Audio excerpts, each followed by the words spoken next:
бара жаткан жуманын эң негизги жаңылыгы президент Садыр Жапаровдун Казакстанга болгон расмий сапары болду.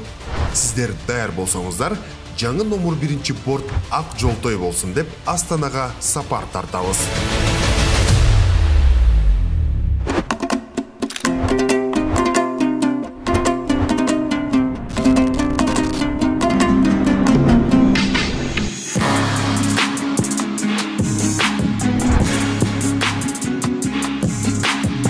Астана аба майданында көк килем төшөлүп, Садыр Жапаровду кесиптеши Касым-Жомарт Токаев улагадан жылып осуп алды. Андан ары биздин кортеж кызыл желектер кыдырата илинген Астананын кең көчөлөрүн аралай жөнөдү.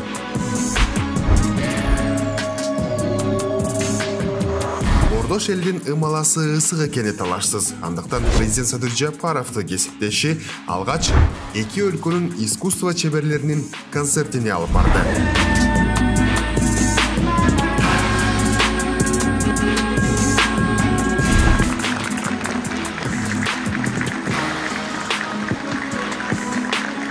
Жогорку деңгээлдеги меймандар үчүн концерттик программа тартууланып, анда Кыргызстан менен Казакстандын артисттери Манас эпосунан үзүндүлөрдү окуп, казак артисттери кыргыз ырларын аткарып, ал эми кыргыз өнөрпоздору казак музыкалык репертуарын тартуулашты.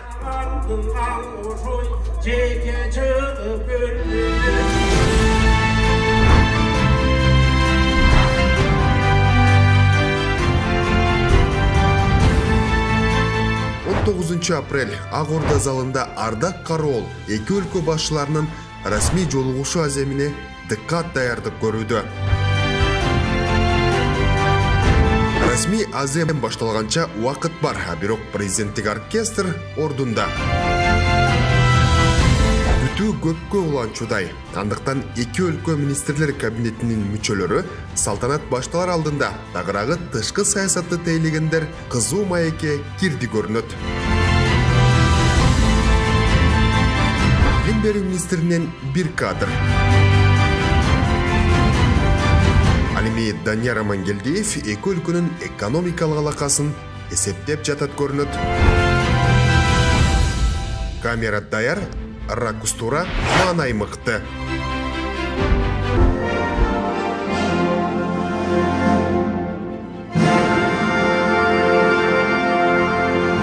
Ошентип эки өлкө башчыларынын расмий жолугушуу аземи башталды. А калганы салт боюнча.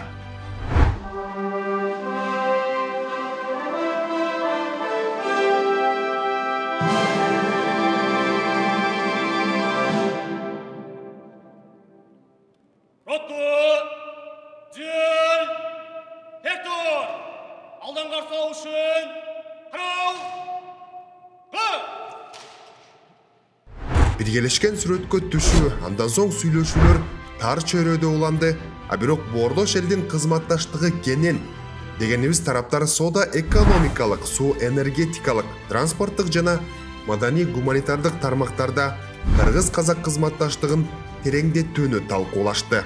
Белсенди саясий диалог, өкмөт аралык және парламент аралык тыгыз байланыштарыбыз ерекше серпин берип жатыр.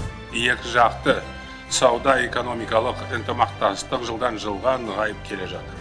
Былтыр өзара тауар айналымы 1,5 миллиард долларга жетти, яғни 26%га өсті. Алдағы мақсатымыз алыс беріс көлемін 2 миллиард долларга жеткізу. Сонымен қатар осы бағытта болашағы зор бір қатар жоба қолға алынды.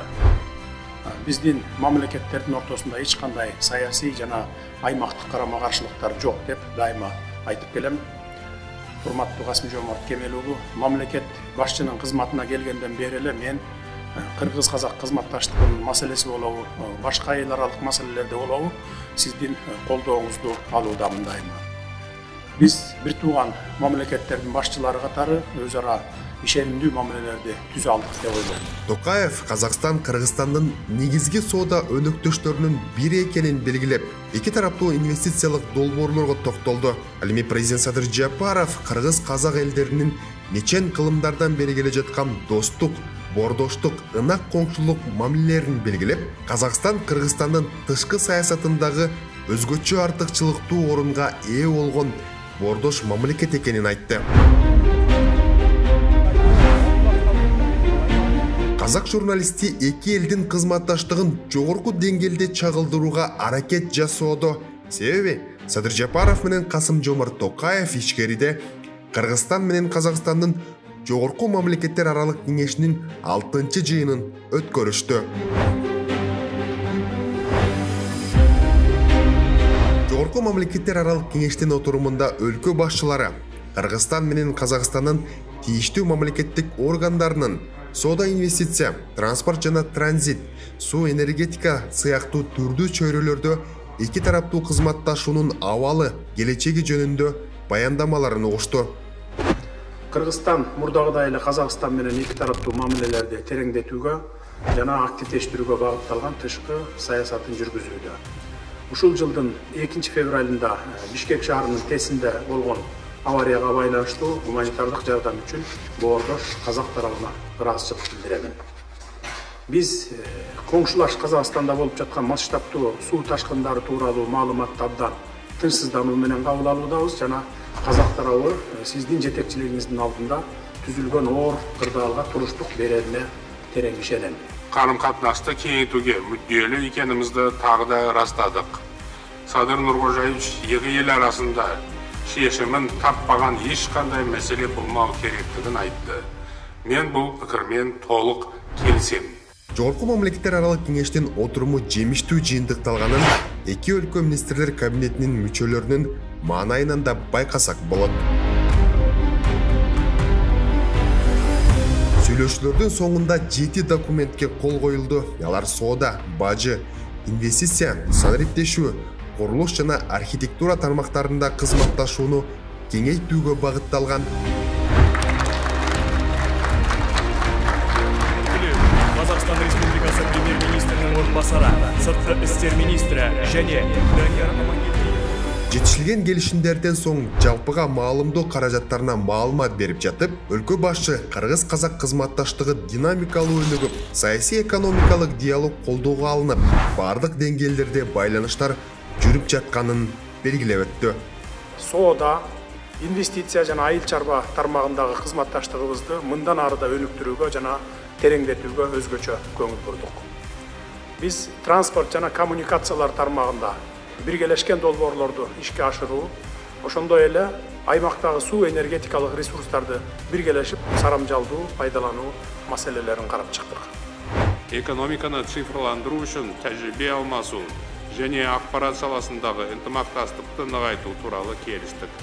Эки элдин арасындагы алыс беристи жандандыруу маңызды міндеттің бірі. Осы орайда шекара аркылуу жүк өткөзүү мүмкүндүгүн арттыруу және оны рәсімдеуді жетілдіру үшін нақты шаралар қабылданып жатыр. Ардак кароол аскерлери бул залда Казакстанда эң жогорку сыйлык тапшыруу аземине камылга көрүшүүдө. Өнөктөштөр ортосундагы эки тараптуу мамилелерди чыңдоого жана өнүктүрүүгө кошкон зор салымы үчүн Садыр Жапаров 1-чи даражадагы достук ордени менен сыйланды. Садыр Нуркожаевич Жапаров 1-чи дәрежелі достук ордени менен наградталсын. Казакстан Республикасынын президенти Касым-Жомарт Токаев. Касым-Жомарт Токаев президент Садыр Жапаровдун эки элдин боордоштугун чыңдоодогу ролун жогору баалап, Казакстан Кыргызстан менен стратегиялык өнөктөштүктү жана союздаштыкты кеңейтүүгө кызыктар экенин кошумчалады. Сіз халқыңыздың әл-ауқатын жақсартуды көздейтін маңызды бастамаларды қолға алдыңыз. Салиқалы саясатыңыздың арқасында Қырғызстанның халықаралық беделі арта түсті. Бауырлас Қырғыз елі алдағы уақытта да қарқынды дамып, сіздің басшылығыңызбен биік мақсаттарға жете бере деп сенемін.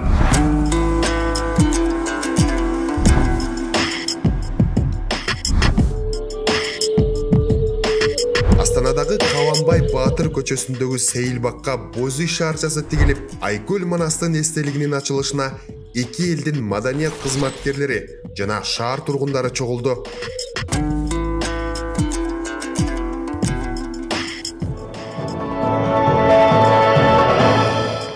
Айкелдин бийиктиги 10 метр, постаменти граниттен, ал эми скульптура колодон жасалган. Аземге эки өлкө башчылары катышып, куттуктоо сөздөрүн айтышты. Ардактуу замандаштар, Айкөл Манастын айкели казак жергесинде тургузулушу эки элдин биримдигин, боордоштугун дагы бир ирет тастыктаган үлкөн окуя болду. Мен жалпы кыргыз элинин атынан Казакстан Республикасынын президенти урматтуу Касым-Жомарт Кемелуулуна жана дили менен тили бир, жүрөгүнүн тилеги бир эки элдин ынтымагы деп Айкөл бабабыздын эстелигинин ачылышына өз үлүшүн кошкон бардык адамдарга чын ниетимден ыраазычылыгымды билдиремин. Кенен мен Османкулдун, Мағжан Жумабаев пен Касым Тыныстановдун, Мұхтар Әуезов пен Шыңғазы Айтматовдың достығы осының айқын көрінісі. Ғасырлар бойы жалғасып келе жатқанымыз достығымызды нығайта түсу ортақ парыз. Біз әрдайым жақсылықта бірге қуанып, қиындықты бірге еңсеріп келеміз. Буга чейин Бишкекте казак акыны Абайдын эстелиги тургузулган казактар менен кыргыздардын тамыры орток, маданий байланышы терең экенин ушундан билсек болот дейт Казакстан Жазуучулар союзунун төрагасы Мереке Күлкенов. Шохан Уалихан ең бірінші рет орысша аударған Манасты. Одан кейін Әуезов Манас туралы үлкен монография жазған. Манасты қазақшаға түгелімен шығарған 4 том. Міне осының бәрі біздің екі елдің бірге туған ағайынды халық екендігін ылғи да жұртқа көрсетіп. Эки өлкө ортосундагы мамилелерде жаңы доор башталды деп кубанган манасчыларда тарыхый күндүн маанилүүлүгүнөн сөз козгошту. Казак элине келген Манастабыздын айкели бүгүн казактын бир капталын жапшырып турган суу азаптарынан, апааттарынан куткарып, атабыздын касиети Көкчө, Айдаркан, Камбаркан сыяктуу казактын түп каталарынын касиеттерин ойготуп, так ушул жерде өнүгүү, өсүү болсун, эки эл бири-бирине дайыма ыр менен, сый менен каттасын демекчимин. Манасчынын бул сөзүнөн кийин эки элдин маданий карым-катнашы тууралуу сөз кылууну жыйынтыктап, өлкө башчынын андан аркы иш чарасы тууралуу айтып берейин.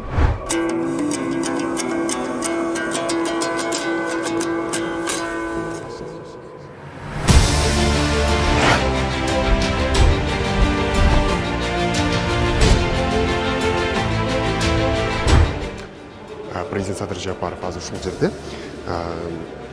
космоско учуучу спутниктерди кураган аймакта жүрөт. Азыр болсо бул жерде электромагниттик текшерүүлөрдү, сыноолорду өткөрүүчү аймак экен. Кадимкидей космоско учкан спутниктерди ушул жерде чогултуп, анан кийин ушул эле жердин өзүнөн космоско учканга чейинки сыноолорду өткөрүшөт. Казакстан гарыш сапары улуттук космос борборуна барган өлкө башчыга Казакстандын космостук жетишкендиктери жана космостук аппараттарды чогултуу сыноо комплексинин иши көрсөтүлдү. На самом деле, со спутников мы сейчас более точнее можем информацию собрать о том, в каком регионе, сколько посеяли зерна, сколько какой культуры посеяли, мы это все видим. Первое. Второе, мы видим уборку саму. Когда осенью уборочный процесс идет, тоже каждый день мы можем мониторить, у кого какие площади убраны, не убраны. Казак адистери космостук мониторинг жаатында жүргүзүлүп жаткан иштер тууралуу айтып берип, космостук аппараттарды жасоо этаптары жана даярдалган тетиктердин үлгүлөрү менен тааныштырды. Космосто учуп жүргөн аппараттардын бул жерде мисалы ошол аппараттардын баягы кабелдик тетиктер экен. Ал эми калган тетиктер болсо кадимки баягы автобус же болсо автоунаанын тетиктерине таптакыр окшошпойт. Башкача тетиктер куралат экен мынакей. Мисалы мынау. Мындан ары эки өлкө космос өнөктөштүгүнө да көңүл буруп кызматташа баштайт. Садыр Жапаров бул багытта министрлер кабинетинин мүчөлөрүнө Казакстан тарап менен иштешүүнү тапшырды.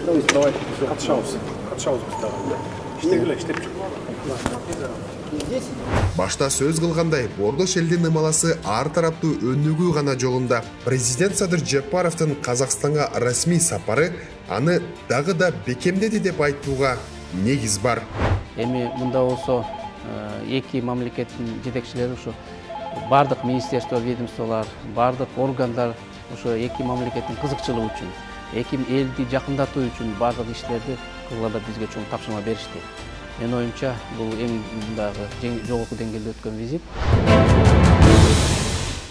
аптанын өзөгү болгон Астана сапарынан кийин андан калышпаган маанилүү окуяларга азын оолак токтолуп өтөйүн, экрандан алыстабаңыз. Мен аркамда турган бул имаратта совет мезгилинен калган кайсыл бир мекеме деп ойлошуңуз мүмкүн, бирок бул андай эмес. Бул буга чейин баягы ар кандай сын пикирге калып келген Кыргыз улуттук илимдер академиясы эми мындан ары оор өнөр жай, нанотехнология, жасалма интеллект ушул боюнча бир бүпүлдөп иштеген, атына заты жарашкан мекемеге айланганы турат. Ал үчүн президент Садыр Жапаров бүтүүсүздөн келип Улуттук илимдер академиясын өнүктүрүү боюнча тапшырмаларды койду. Ал үчүн мамлекеттик бюджеттен алгачкы этапта эле 417 миллион сом каражат бөлүндү. Эми бул нерсеге кандай жумуштар аткарылат? Азыр Илимдер академиянын өзүнө кирип таңышып көрөлү.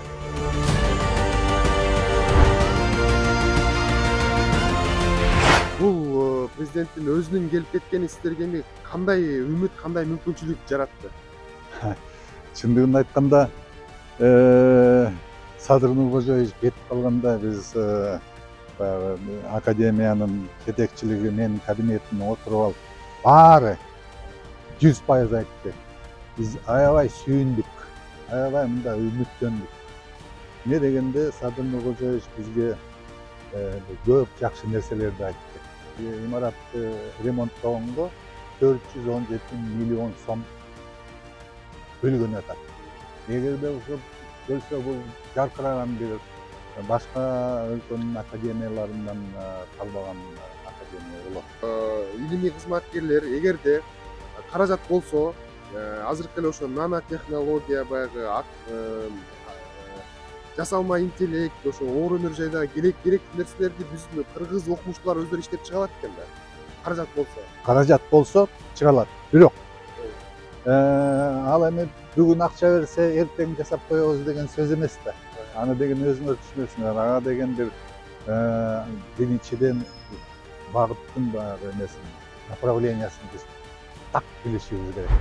Президент айтмакчы, Илимдер академиясына кезек эми жетти көрүнөт. 13 апрель бул жерде пландан тышкары текшерип келген өлкө башчы бир катар тапшырмаларды койгонун, Улуттук илимдер академиясынын максималдуу түрдө иштетели деген планын Кабар улуттук агенттигине берген маегинде айткан. Илимдер академиясын сөзсүз түрдө сактап калуубуз абзел. Бул жөнүндө башка пикир болушу дагы мүмкүн эмес. Башка маселе анын статусу, формасы менен мазмуну кандай болушу шарт.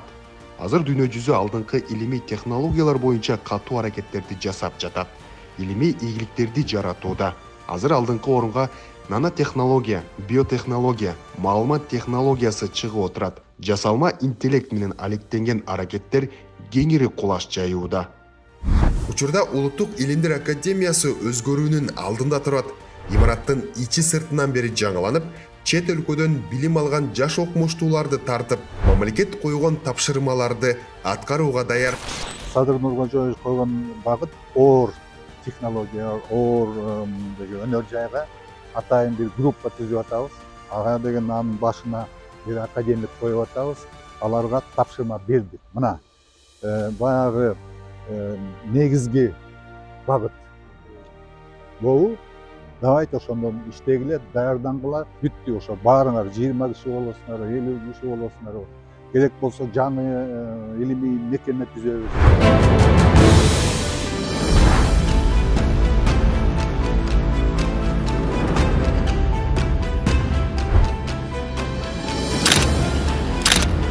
Тарыхый окуя десек да болот. Акилаларды алып койгула дейт го. Ак жолтой болсун, ушул имаратыбыз. Канча кылымдап бүткөн улуу өнөрдүн имараты болуп атат да, себеби Союз учурунда, анда мурдагы учурларда деле мындай болгон эмес экен да, атайын. Анан ушундай шарт ачылып аткандан кийин өнөр адамдары, маданият чөйрөсү, бүт улутка кам көргөн кыргыз, улут деп жүргөн кыргыз сүйүнөт болуш керек. Азыр биз калпагыбызды көккө кыргытып эле сүйүнүп, толкунданып турган чагыбыз. Төкмө акындар казынадан айлык алып, агартуучулукту сыймыктануу менен аркалап, эми болсо өздөрүнүн чыгармачылык иш бөлмөсүнө ээ болду. Жаңы салынган Манас театры өнерпоздордун чыныгы ордосуна айланып, бул күнү расмий ачылды. Ага өлкө башчы өзү катышты.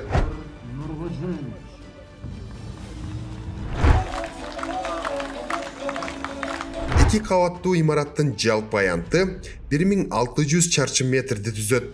Президент бул аракеттер улуттук тарыхый каада салттарды жайылтууга жана кыргыз элинин мындан аркы маданий өнүгүүсүнө багытталганын өзгөчө баса белгиледи. Түбөлүгү түз болуп, мүлдө кыргыз журтчулугуна ак кызмат кылгандардын ордосуна айлансын. Мына ошондуктан жалпы кыргызстандыктарды улут сыймыгы болгон Манас эпосубузду, аны менен бирге эне тилибизди, төкмөлүк өнөрүбүздү кеңири жайылтууга зор салымын кошуп келаткан Манас улуттук театрынын имараты болушу менен чын дилимден куттуктайм.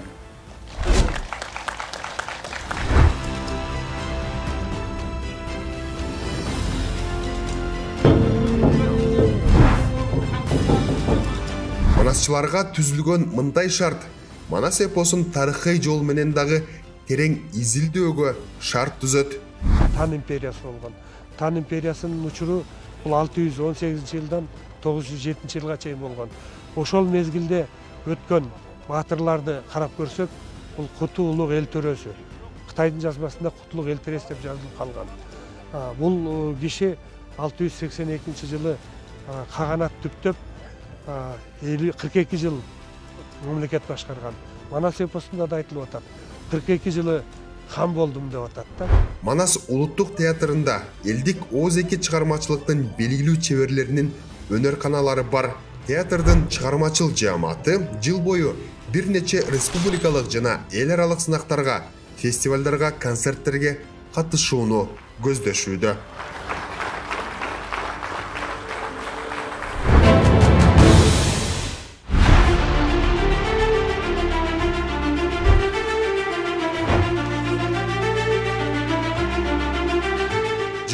Апрель президент Садыр Жапаров реконструкциялоодон өткөн Гареев атындагы ботаникалык бакка барды. Өлкө башчы шаар тургундары Бишкектеги өзгөрүүлөрдү кубануу менен кабыл алып жатканын айтты.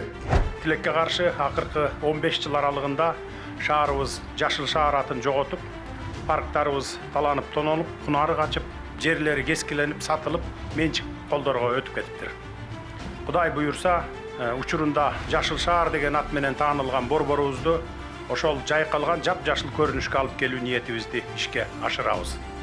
Мына ушундай аракеттерибизди жалпы мекендештерибиз, айрыкча Борбор кала тургундары ар тараптан колдойт деп ишенем. Эске салсак, ботаникалык бакты сактоо максатында тийиштүү тапшырмалар берилген. Анын алкагында президенттик администрация, Кыргыз курулуш сервис мамлекеттик ишканасы жана Энвер Гареев атындагы ботаникалык бакчанын жетекчилери 33 миллион сомдук 3 тараптуу келишимге кол коюшкан. Кийинки этап реконструкциялоо калыбына келтирүү иштери жолдун аркы тарабында жайгашкан бакчанын 16 гектарында жана Акунбаев көчөсүндөгү ботаникалык бакчада жүргүзүлөт.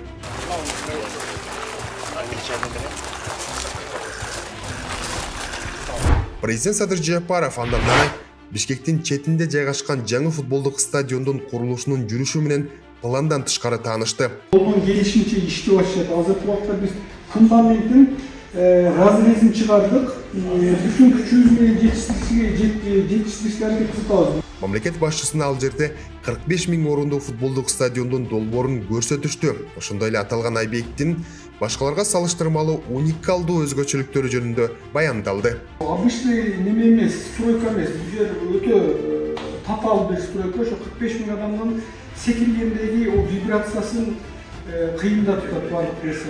Жаңы футбол стадиону Кыргызстандын Борбор калаасынын символдорунун бири болору күтүлүүдө. Ал эми футбол аянтчасы ФИФАнын стандарттарына так жооп берет. Андан соң президент Садыр Жапаров Төлөн Өмүрзаков атындагы стадиондун жаңы кичи аренасынын курулушу менен таанышты.